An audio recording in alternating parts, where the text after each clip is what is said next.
Hello friends. Inverse trigonometric functions का एक बहुत ही शानदार सवाल है। इस सवाल को हम लोग यहाँ पर में डिस्कस करेंगे। ये क्वेश्चन जेई मेंस और एडवांस दोनों के लिए यूजफुल है। तो सवाल क्या है? Sine inverse x square by 4 plus y square by 9 plus cos inverse x by 2 root 2 plus y by 3 root 2 minus 2, इसका वैल्यू बताना है। और इसका जो आंसर आएगा that will be independent of x and y, यानी इसका वैल्यू एक्स और वाई पर डिपेंडेंट नहीं होगा। ये आंसर आपको निकालना है। तो बच्चों, अगर आपने ये चैनल को सब्सक्राइब नहीं किया है तो इसको सब्सक्राइब जरूर कर लीजिए और प्लेलिस्ट में जाके चेक कर सकते हैं। हम लोग इस तरह के बहुत सारे इंपॉर्टेंट क्वेश्चंस जो है डिस्कस करते हैं। तो इस सवाल को सॉल्व करने के लिए सबसे पहले क्या करो, जो यहाँ पर में फैक्टर दिख रहा है, यहाँ पर में एक्स स्क्वायर बाई 4 है, वाई स्क्वायर बाई 9, और यहाँ पर में एक्स बाई 2 दिख रहा है, एक्स बाई 2 वाई बाई 3। तो इसका मतलब हम इस तरह से यहाँ पर समझ सकते हैं। अगर इसमें हम लोग ये सब्स्टिट्यूट करें इस इक्वेशन में, लेट अगर यहाँ पर हम लोग लिखें x equal to 2 cos theta, y equal to 3 sine theta, substitute कर सकते हैं। जब इसको सब्स्टिट्यूट करेंगे तो पहला वाला फैक्टर क्या बन जाएगा? पहला वाला फैक्टर आपके पास बन जाएगा साइन स्क्वायर, जैसे 2 यहाँ पर मैं 2 कॉस थीटा, तो cos square theta plus sine square theta. ऐसा सब्स्टिट्यूशन जानबूझ के किया गया है ताकि यहाँ पर में क्या मिल जाए, आपको 1 मिल जाए।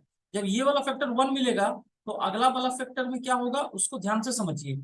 यहाँ पर में आ जाएगा cos theta by root 2 plus sine theta divide by root 2 minus 2। अब यहाँ पर में ये तो वैल्यू आपको कितना दे दिया, 1। और आपको पता है कि साइन इनवर्स 1 इसका वैल्यू कितना हो जाता है, पाई बाई 2।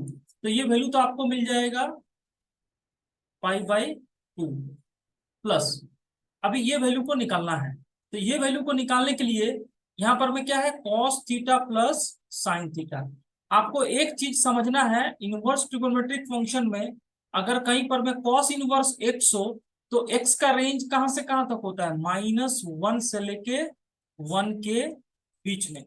इसका मतलब है ये जो कॉस इनवर्स के अंदर में पूरा वैल्यू है, this should be lies in the interval -1 to 1। तो अपने को यहां पर में जो वैल्यू है cos theta plus sine theta divide by root 2 -2, इसका वैल्यू इसके बीच में लाई करना चाहिए क्योंकि ये कॉस इनवर्स के अंदर में वैल्यू है।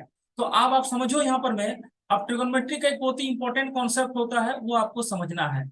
आपके पास में कभी भी अगर A cos theta plus B sine theta रहे तो इसका जो वैल्यू होता है वो -√ऑफ a² प्लस b² से √ऑफ a² प्लस b² के बीच में लाई करता है। इसका मतलब यहाँ पर a का वैल्यू 1, b का वैल्यू 1। तो हम लोग ऐसा बोल सकते हैं ये जो cos theta plus sine theta होगा इसका वैल्यू किसके बीच में होगा, -a² प्लस b², यानी -√2 से लेके √2 के बीच में लाई करेगा। अब ये वाला फैक्टर लाने के लिए आपको √2 से क्या करना पड़ेगा, डिवाइड करना पड़ेगा। √2 से डिवाइड कर दोगे यहां पर में तो ये आ जाएगा, यानी ये जो फैक्टर है ये किसके बीच में लाई कर रहा है, -1 से लेके cos theta plus sine theta by √2 less than equal to 1। और यहाँ -2 करना है, तो यहाँ अगर -2 कर दे तो ये -2 हो जाएगा और इधर में भी क्या हो जाएगा, -2।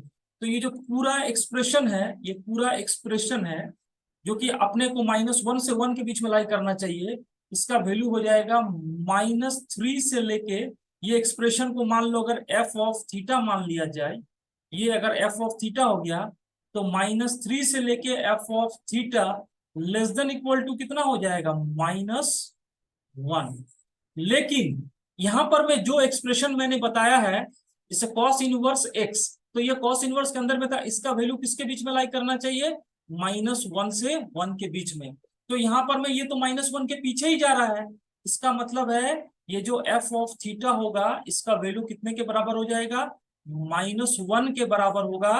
तभी ये इक्वेशन क्या होगा, वैलिड होगा या इसका आंसर निकलेगा। इसका मतलब है ये जो टर्म है आपके पास में अंदर में, ये जो टर्म है अंदर में, इसका वैल्यू कितने के बराबर हो जाएगा, -1। और कॉस इनवर्स -1 का वैल्यू आपको कितना होता है बच्चों, पाई के बराबर होता है। तो एक तरफ पाई/2, एक तरफ आपके पास में है पाई/2, और ये वाला वैल्यू कितने के बराबर हो गया, पाई। तो इस क्वेश्चन का आंसर आ जाएगा 3π/2, यानी answer to this question is 3π/2। तो देखो बहुत ही इंटरेस्टिंग सवाल है ना। इसमें आपको इनवर्स से लेकर ट्रिगोनोमेट्री का सारा कॉन्सेप्ट जो है आपको क्लियर करना है। तो आई होप आपको ये कॉन्सेप्ट और जो इंपॉर्टेंट क्वेश्चन है इसका सॉल्यूशन समझ में आया है। अगर आपको ये क्वेश्चन अच्छा लगे तो इसको लाइक एंड शेयर जरूर करिए। Thank you my dear friends.